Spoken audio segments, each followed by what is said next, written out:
என்னுடைய அழைப்பை ஏற்று இங்கு வருகை தந்திருக்கக்கூடிய அனைத்து பத்திரிகை மற்றும் ஊடகத்துறையினுடைய நண்பர்கள் அனைவருக்கும் என்னுடைய வணக்கத்தை தெரிவித்துக் கொள்கின்றேன். என் பேர் நாஞ்சல் ரவி. நான் அனைத்து மீனவ சங்கத்தினுடைய தலைவராக உள்ளேன். இன்றைய பத்திரிகையாளர் சந்திப்புடைய நோக்கமானது கடந்த 3 வருட காலமாக இந்தியாவில் உள்ள, குறிப்பாக தமிழகத்தில் உள்ள கடைக்கோடியான கன்னியாகுமரி மாவட்டத்தை சார்ந்த ஆண்டனிதாஸ் என்கின்ற டிரைவருடைய தலைமையில் சென்னை பகுதியை சார்ந்த 6 மீனவர்கள், திரு பாலமுருகன், திரு கருணாகரன், திரு ராஜன், திரு அருள்தாஸ், திரு முருகன், திரு அசோக் உள்ளிட்ட சென்னையை சார்ந்த 6 மீனவர்களும் கன்னியாகுமரி மாவட்டத்தை சார்ந்த 1 மீனவர் என 7 மீனவர்கள் குஜராத் போர்பந்தல் மீன்பிடி துறைமுகத்தில் கடந்த 2023ஆம் ஆண்டு டிசம்பர் 18ஆம் தேதி மீன்பிடிக்க சென்றார்கள். கடலுக்குள் சென்ற இவர்கள் அதே மாதம் 23/12/2023 அன்று பாகிஸ்தான் கடற்படையினரால் கைது செய்யப்பட்டு கடந்த 3 ஆண்டுகளாக பாகிஸ்தானில் உள்ள மலர் கராச்சி என்கின்ற சிறையில் அடைக்கப்பட்டுள்ளார்கள். இந்த 7 மீனவர்களை மீட்க வேண்டும் என்று இந்திய பிரதமர் மாண்புமிகு நரேந்திர மோடி அவர்களுக்கு எங்களால் முடிந்த மனுக்களை அனுப்பி இருக்கிறோம். வெளியுறவுத்துறை அமைச்சர் திரு ஜெய்சங்கர் அவர்களுக்கு மனு கொடுத்திருக்கிறோம். தமிழகத்தினுடைய முதலமைச்சர் மாண்புமிகு மு.க. ஸ்டாலின் அவர்களுக்கு மனு கொடுத்திருக்கிறோம். மீன்வளத்துறை அமைச்சர் மாண்புமிகு அனிதா ராதாகிருஷ்ணன் அவர்களுக்கு மனு கொடுத்திருக்கிறோம். எங்களுடைய சென்னை மாவட்ட ஆட்சித்தலைவர், திருவள்ளூர் மாவட்ட ஆட்சித்தலைவர், கன்னியாகுமரி மாவட்ட ஆட்சித்தலைவர் என 3 மாவட்ட ஆட்சித்தலைவர்களுக்கும் மனுக்கள் கொடுக்கப்பட்டுள்ளது. இந்த மனுக்கள் கொடுக்கப்பட்டாலும் இந்த பாதிக்கப்பட்ட 7 மீனவ குடும்பத்திற்கும் அவர்கள் வந்தால் மட்டுமே நிம்மதி. இந்த 7 மீனவ குடும்பங்களும் இன்றை வரைக்கும் தங்களுடைய குடும்பத்தை நடத்த முடியாமல், தங்களுடைய குழந்தைகளை படிக்க வைக்க முடியாமல், பொருளாதார ரீதியாக மிகவும் நலிவுற்று இருந்தால் கூட பாகிஸ்தான் சிறையில் இருந்து இவர்களுடைய கணவர்கள் அங்கிருந்து எழுதக்கூடிய கடிதங்களை படித்து பார்க்கும் போது, நாங்கள் இன்னும் சிறிது நாட்களுக்குள் எங்களை நீங்கள் மீட்கவில்லை என்றால் எங்களுடைய மரண செய்தி, எங்களுடைய டெட் பாடி தான், எங்களுடைய இறந்த உடல்கள் மட்டும்தான் இந்தியா திரும்பும். அப்படி என்கின்ற துயரமான செய்தியை பாகிஸ்தான் மலர் கராச்சி சிறையில் இருந்து செய்தியாக அனுப்பியுள்ளார்கள். இவ்வளவு துயரத்தை அவர்கள் அனுபவித்துக் கொண்டிருக்கிறார்கள் என்பதை இந்திய பிரதமருக்கு சொல்லும் விதமாகத்தான், இந்தியாவுடைய வெளியுறவு அமைச்சருக்கு சொல்லும் விதமாகத்தான் இன்றைக்கு இந்த பத்திரிகையாளர் சந்திப்பு நடைபெற்றுக் கொண்டிருக்கிறது. இந்தியாவுடைய இறையாண்மையை பாதிக்காத வகையில் இந்தியா நல்லுறவை பேணுகின்ற நாடுகளுடைய ஒற்றுமையை பேணக்கூடிய வகையில் இருக்கக்கூடிய மாண்புமிகு பிரதமர் நரேந்திர மோடி அவர்கள் ஒரு வார்த்தை சொன்னால் போதும், பாகிஸ்தானில் இருக்கக்கூடிய இந்திய மீனவர்கள் அனைவருமே விடுதலை செய்யப்படுவார்கள். நல்லெண்ண அடிப்படையில் ஆண்டுதோறும் பரஸ்பரமாக இலங்கை சிறையில் இருக்கக்கூடிய மீனவர்கள் விடுதலை செய்யப்படுகிறார்கள். அதே போன்று இலங்கை மீனவர்கள் இந்தியாவில் இருந்தால் விடுதலை செய்யப்படுகிறார்கள். அதே போன்று பாகிஸ்தான் மீனவர்கள் இந்தியாவில் இருந்தால் விடுதலை செய்யப்படுகிறார்கள். அதே போன்று இந்திய மீனவர்களும் பாகிஸ்தான் சிறையில் இருந்தால் விடுதலை செய்யப்படுகிறார்கள். அப்படி பரஸ்பர விடுதலை செய்யக்கூடிய நிலையில் இந்த 7 மீனவர்களையும் இதுவரைக்கும் விடுதலை செய்யப்படவில்லை. இந்த 7 மீனவர்களும் மிகுந்த துயரத்துக்கு உள்ளாகி கொண்டிருக்கிறார்கள். அவர்களுக்கு பல்வேறு விதமான நோய்கள் இந்த 7 மீனவர்களுக்கும் இருக்கின்றது. வயது முதிர்ந்தவர்களாக இருக்கிறார்கள். சுகர் இருக்குது, பிபி இருக்குது, இதய கோளாறு இருக்குது, போன்ற பல்வேறு பிரச்சனைகள் மத்தியில் அவர்கள் சிறைக்குள் இருந்து கொண்டிருக்கிறார்கள். அதனால்தான் அவர்கள் கடிதத்தில் எழுதுகிறார்கள், இன்னும் சில மாதங்கள் சென்று விட்டால் நாங்கள் இந்தியாவுக்கு திரும்புவோமா, எங்களுடைய பிணம் மட்டும்தான் இந்தியாவுக்கு திரும்புமா என்கின்ற கண்ணீரோடு அவர்கள் கடிதம் எழுதுகிறார்கள். ஆகவே இந்தியாவுடைய பிரதமர் அவர்கள் நேரடியாக, இந்தியாவுடைய வெளியுறவுத்துறை அமைச்சர் நேரடியாக, தமிழகத்துடைய முதலமைச்சர், எதிர்கட்சி தலைவர்கள் எல்லாம் நேரடியாக இந்த விஷயத்தில் தலையிட்டு இந்த பாதிக்கப்பட்ட 7 மீனவர்களை மீட்க வேண்டும். குஜராத்தில் இருந்து போர்பந்தல் மீன்பிடி துறைமுகத்திலிருந்து குஜராத் மாநிலத்தை சார்ந்த சஞ்சய்குமார் என்பவருக்கு சொந்தமான IND GJ 25 mm 3458 என்ற எண் கொண்ட விசைப்படகில் தான் இந்த மீனவர்கள் மீன்பிடிக்க சென்றார்கள். பிரதமர் அவர்களே, உங்களுடைய குஜராத்ல தான் இந்த கோர சம்பவம் நடந்துள்ளது. பிரதமர் அவர்களே, நீங்கள் உலக நாடுகளுக்கெல்லாம் சென்று எல்லாவரையும் விடுதலை செய்கிறீர்கள், போர்களை நிறுத்தக்கூடிய வல்லமையை பெற்றிருக்கிறீர்கள். ஏன் இந்திய மீனவர்களை விடுதலை செய்ய ஒரு வார்த்தை கூட சொல்லாமல் தமிழ்நாட்டில் இந்த 7 மீனவர்களை விடுதலை செய்தால் உங்களுக்கு தமிழ்நாட்டில் ஓட்டு வங்கி கூடாதா?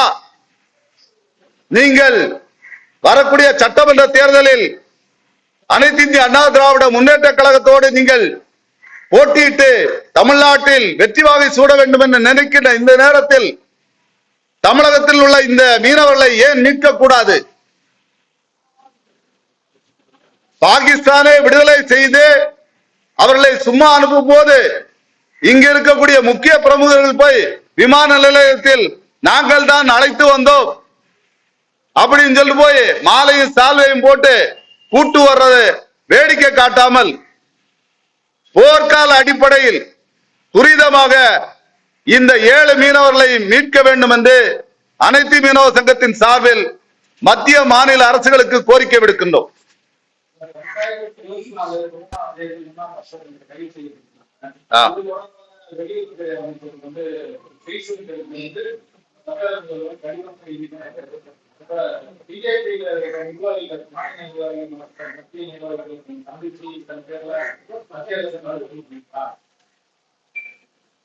சார், 23/12/2023 இவங்க கைது செய்யப்பட்ட உடனே ஜெயில இருந்து நம்ம மீனவர்கள் அங்க இருந்து ஒரு ஜெயிலருடைய உதவி மூலமாட்டு நமக்கு ஒரு தொலைபேசி அழைப்பு வருது.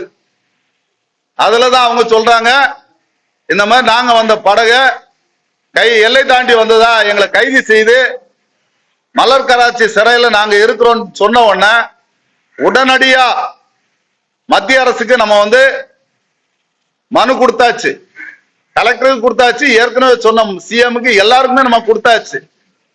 அதன் அடிப்படையில இஸ்லாமாபாத்ல இருந்து நமக்கு வந்த செய்தி, அங்க இருந்து இத்தனை மீனவர்கள் கைது செய்யப்பட்டிருக்கான்னு எங்களுக்கு தெரியும், நாங்க நடவடிக்கை எடுத்துட்டு இருக்கிறோம். எத்தனை வருஷம் நடவடிக்கை எடுத்துட்டு இருக்கிறீங்க?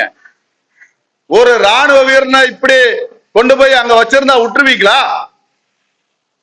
இந்தியாவுக்கு ஆண்டுக்கு 75,000 கோடி ரூபாய் அந்நிய செலவாணி ஈட்டி கொடுக்கக்கூடிய ஒரு மீனவ சமூகத்துல நடந்திருக்க பிரச்சனைய, இந்தியாவுக்கு உணவளிக்கக்கூடிய ஒரு மீனவ சமூகத்தை கடந்த 3 ஆண்டா ஜெயில வச்சிருக்கிறாங்களே, இந்தியாவுடைய இறையாண்மைக்கு இது பங்கமா தெரியலையா? இந்திய மீனவர்ல அங்க சிறைபிடித்து வச்சிருக்கிறாங்களே, அது இந்தியாவுக்கு தலைக்குறிவா தெரியலையா?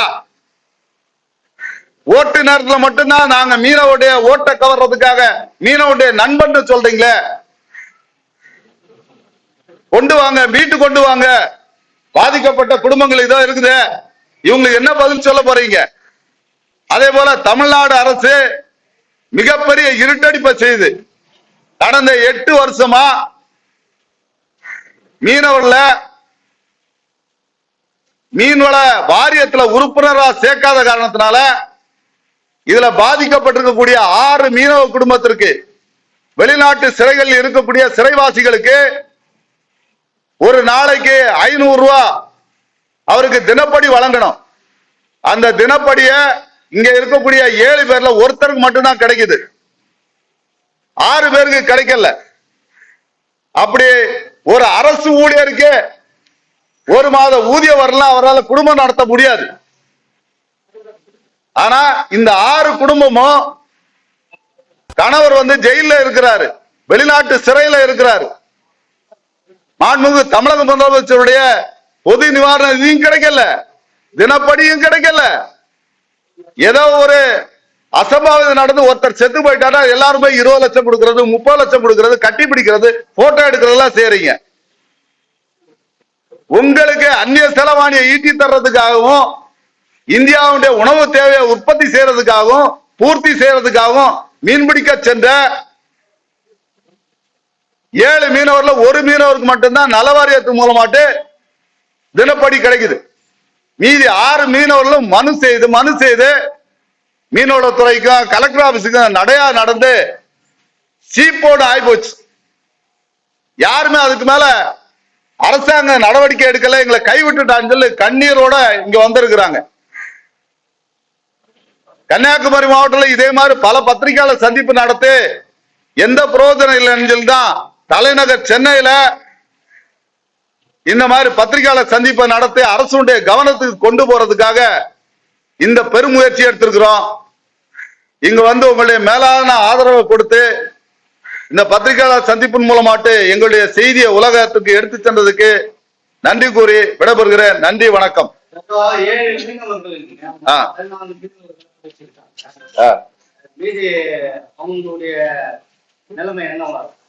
எந்த 14 பேரு சார்? தமிழகத்தை சேர்ந்தவங்க 7 பேரு, மீதி அவங்க அங்க உள்ள கல்கட்டாவில் உள்ள மீனவர்ல 7 பேரு. அது அந்த மாநில அரசு நடவடிக்கை எடுக்குது, அந்த மாநில அரசு அவங்களுக்கு நிவாரணம் வழங்கிட்டு இருக்குது. அந்த படகுண்ட உரிமையாளர் அங்க உள்ள ஒரு குஜராத்துக்காரங்கிறதுனால அவர் அவங்களுக்கான ஃபீடிங் எல்லாம் கொடுக்கிறாரு, இவங்களுக்கு ஒண்ணுமே கொடுக்கல. இவங்க போனதுல ஒரு மீனவர் ஜெயிலே இறந்து போயிட்டார். இன்னும் அடுத்தடுத்து இவங்கள யாராவது இறந்துட போறாங்கிற பயம் இருக்கு. வேற சார்,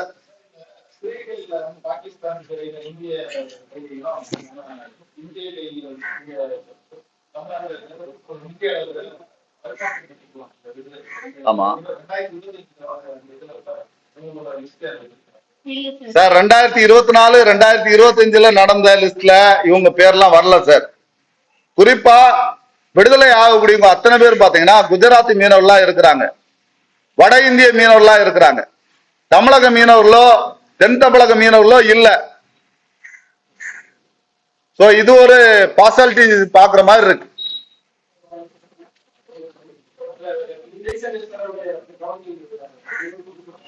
சார். அவருடைய கவனத்துக்கு போய் தான் சென்னையில இருக்கக்கூடிய நம்ம மெரினா அலுவலகம், மெரினா பீச்சுக்கு எதிரில் இருக்கக்கூடிய வெளிநாடு அயலகத்துறையுடைய இதுல இருந்து ஹை கமிஷன்ல இருந்து வந்த லெட்டரு, நாங்க அவங்கள விடுதலை செய்வதற்கான முயற்சி எடுத்துட்டு இருக்கிறோம்னு 3 வருஷமா பதில் எழுதிட்டு இருக்கிறாங்க. கடந்த 3 வருஷமா பதில் மட்டும்தான் வருதே தவிர மீனவர்ல மீட்டு கொண்டு வந்ததுக்கான எந்த அறிகுறியும் தெரியல. சிறை கைதிகள் பரிமாற்றம் அதுல இவங்க எல்லாம் வரல. இந்திய அரசு பிரதமர் உலக நாடுடைய போரையே நிறுத்துறதுக்கு நான் சொன்ன ரஷ்யா கேக்குது, நான் சொன்ன அமெரிக்கா கேக்குதுன்னு சொல்றாரு. ஒரு மீனவன் எல்லை தாண்டி போயிட்டாங்கிறதுக்காக அவனை பிடிச்சி சிறையில வச்சிருக்காங்களே, தமிழ்நாட்டுடைய பிஜேபியுடைய மாநில தலைவர் அண்ணா நயனா நாகேந்திரனுக்கு இந்த செய்தி போய் அவர் பிரதமர்கிட்ட சொல்லி அக்கா வானதி சீனிவாசன் அவர்கள் அண்ணன் எல் முருகன் போன்றவர்கள்லாம் இதை பிரதமருடைய கவனத்துக்கு எடுத்துட்டு போயிட்டு தமிழ்நாட்டை சார்ந்த ஜெய்சங்கர் தான் வெளியுறவுத்துறை அமைச்சரா இருக்கிறார். அவர் இந்த விஷயத்துல உரிய கவனம் செலுத்தினார்னா வரக்கூடிய தேர்தலுக்கு முன்னாடி இந்த மீனவருடைய குடும்பத்தை மீட்டு கொடுக்கலாம். வரக்கூடிய தேர்தலுக்கு முன்னாடி இவங்க அத்தனை பேரும் சாகு வரை உண்ணாவிரதம் இருக்கிறதா அறிவிச்சிருக்கிறாங்க.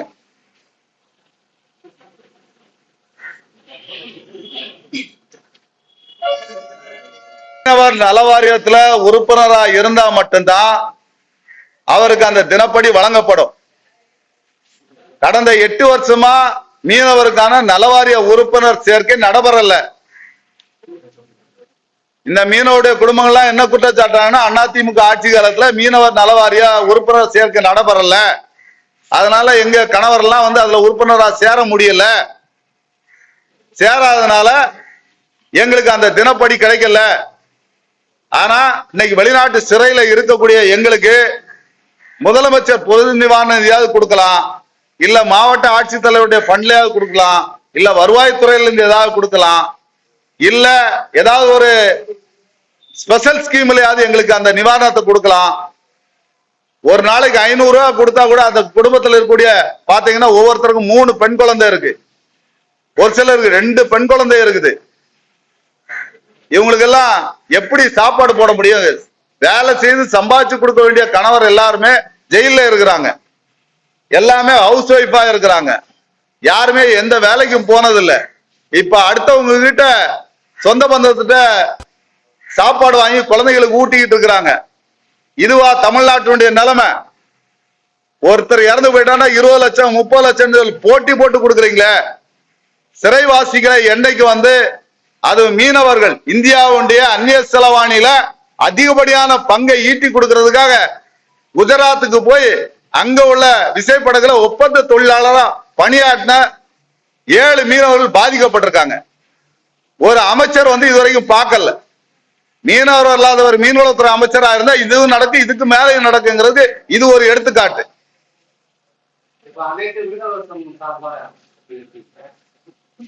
மனு கொடுத்தது ஒரு பக்கம் இருந்தாலும் இந்த 3 வருடமா எங்க போய் போராட்டம் நடத்துறீங்க? போராட்டம் பண்ணிருக்கீங்களா? போராட்டம் இல்ல உண்ணாவிரதம் போராட்டம் அது மாதிரி என்ன பண்ணிருக்கீங்க சார்? தமிழ்நாட்டுடைய முதலமைச்சரை நேரடியா பார்த்து மனு கொடுக்கிறோம். தமிழ்நாட்டுடைய மீன்வளத்துறை அமைச்சரை நேரடியா பாக்குறதுக்கு வாய்ப்பு நமக்கு இருக்கு, பார்த்து மனு கொடுக்கிறோம். அண்ணன் PK சேகர் பாபு அண்ணா நேரடியா கூட்டு போய் CM மனுவை கொண்டு போய் கொடுக்கறதுக்கு தலைமைச் செயலருக்குள்ள கூட்டு போறாரு. இதெல்லாம் தாண்டி நடக்காத பட்சத்துல போராட்டம் நடத்தின ஒண்ணுதான் கொடுத்துருவாங்களா? 3 ஆண்டு காலம் காத்திருந்தாச்சு, இனிமே செய்யலாம். தேர்தல் நேரத்துல இது தமிழ்நாடு முழுக்க பத்தி எறிகிற மாதிரி மீனவருடைய ஓட்டு வங்கி எங்கு செல்லணுங்கிறது முடிவாகும். பரபரப்பான அரசியல் சூழ்நிலையில தான் இந்த பத்திரிகையாளர் சந்திப்பை நாங்க நடத்துறதுக்கு காரணம். தேர்தலுக்கு முன்னாடி இவங்களை விடுதலை செய்யலாம். இந்த 7 குடும்பத்தோட சேர்ந்து தமிழ்நாட்டில் இருக்கக்கூடிய எல்லா மீனவ அமைப்புகளும் இணைந்து தேர்தல் புறக்கணிப்பு செய்யலாம், காத்திருப்போர் போராட்டம் நடத்தலாம். இன்னும் சாகு வரை உண்ணாவிரதம் கூட இருக்கிறதுக்கு இவங்க தயாரா இருக்கிறத தெரிஞ்சுக்கிறோம்.